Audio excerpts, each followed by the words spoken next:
Boa noite, amigos. Hoje é quarta-feira, dia 24 de junho, dia de São João.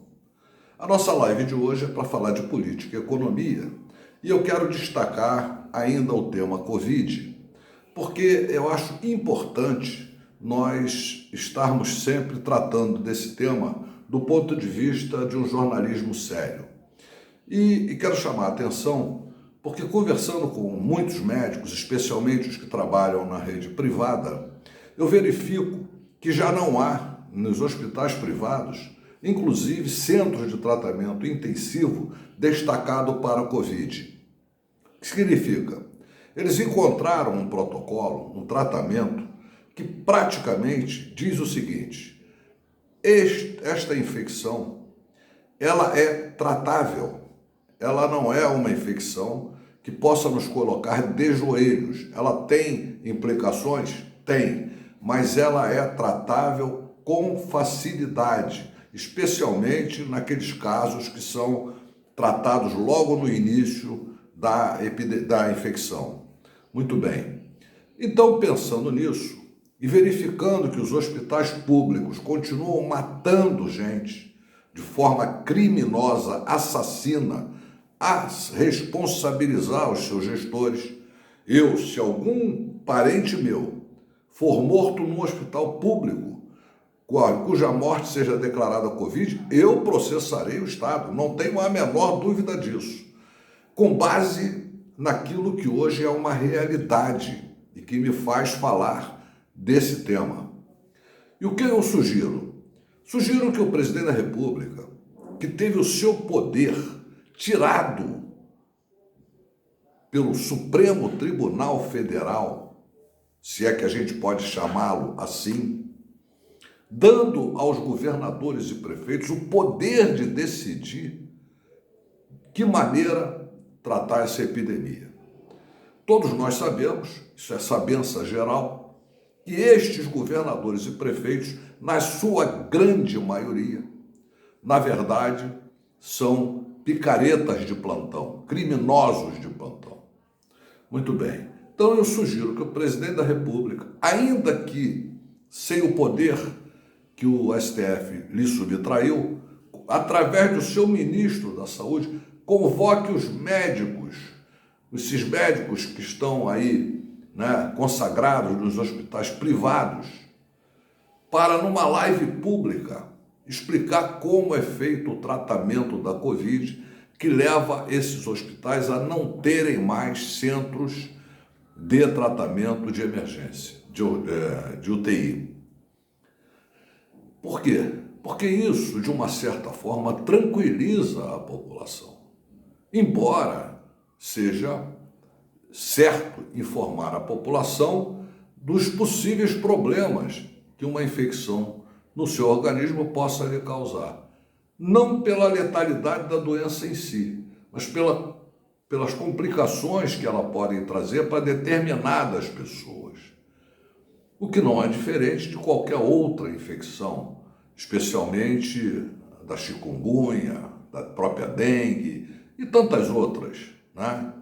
Mas a impressão que eu tenho é que o ministro da Saúde, numa live pública, ouvindo os médicos da Unimed, do Hospital Sírio-Libanês, do outro hospital lá de São Paulo, Albert Einstein, que são hospitais que mais se destacaram pelos seus representantes, aquela médica lá de Madrid poderia também participar, ela que é brasileira, né? Porque isso daria não só tranquilidade para a população, como mostraria a assertiva que o presidente vinha conduzindo nesse processo, não obstante ter um ministro ligado a essa máfia que a gente agora começa a ver. Eu espero, inclusive, que a Polícia Federal, que o Ministério Público não amoleça nesse processo, enfrente, descubra as falcatruas e puna os seus representantes. Aqui no Rio, estamos à beira de ter o impeachment do governador, mais do que merecido, que agora está acuado, mas que aprontou o que pôde. E não foi diferente de muitos outros centros. Ainda me chama muito a atenção o número de mortos em São Paulo. É preciso uma investigação profunda. E quero aqui, nesta fala, pedir desculpas aos médicos, aos verdadeiros médicos, para dizer que não faço coro com aqueles que disseram que os médicos eram os nossos heróis. Lamentavelmente, a meu juízo, não são. São heróis os maqueiros, o pessoal da limpeza, alguns enfermeiros, nem todos também, porque muitos comungam daquilo que esses médicos de meia tigela andam fazendo por aí. Eu digo para vocês aqui sem medo de errar, se uma pessoa próxima de mim vier a precisar de um hospital público e vier a falecer, pode ter certeza que ele vai ter que responder criminalmente por essa morte, porque o que estão fazendo é covardia. Você conversa com o médico, fala de intubação e eles vão te dizer que é uma coisa muito severa, muito técnica, que é preciso muita experiência no trato do uso do respirador, porque até tem que fazer uma intubação com anestesia geral e que requer habilidade, conhecimento técnico do médico que está executando esse serviço. E eu pergunto a vocês, em sã consciência, esses médicos que se assujeitaram a trabalhar nessas cabanas, que não foi por abnegação,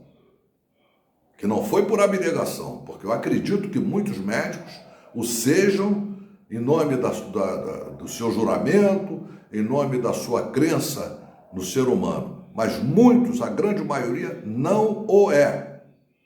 Esses médicos não reúnem essas condições para esse tipo de trabalho. Então, eu acho que hoje o presidente da República, depois de ter provado e mostrado a todos que ele estava na direção certa, até quando demitiu aquele ministrinho ligado aí a esses governadores da máfia, ele hoje teria condições de, através do seu ministro, fazer uma live com esses médicos que eu falei aqui, e são muitos, que vem falando, mostrando com quem a gente conversa, reportam hospitais que tratam com protocolo já unificado, com êxito total, sem internação, sem maiores problemas, pessoas sendo tratadas nas suas casas. Doença que causa menos transtorno do que uma dengue. Não sou eu que estou dizendo, eu não sou médico. Eu só estou constatando aquilo que é uma realidade. Então a minha live de hoje, ela é em tom de desabafo, ela é em tom de revolta pelo que se pratica na rede pública e no Rio de Janeiro não é diferente. O senhor Crivella anda à margem de um trabalho sério na área da saúde, em que pese estar alardeando que os hospitais estão vazios. Estão, graças ao protocolo dos hospitais públicos, privados. As pessoas sequer estão indo nos postos de saúde para se tratarem, porque isso já tomou conta da sociedade. E, lamentavelmente, ele, como prefeito, não passou de um igual a esses outros aí, com as suas cabanas, que agora terão que ser jogadas fora. Dinheiro nosso. Dinheiro nosso. Então era isso, fica a minha sugestão, eu espero que esse vídeo possa chegar ao presidente da República e essa providência, através do seu ministro, possa ser tomada. No mais, Botafogo voltou a treinar, o Flamengo que se cuide, porque esse ano ainda não perdemos. O negócio vai ser muito sério. O Fogão vem aí líder do Campeonato Brasileiro. Aquele abraço, até sábado. Não perca a live de sábado. Live de sábado nós vamos falar de um artista excepcional. Vocês vão gostar. Até lá.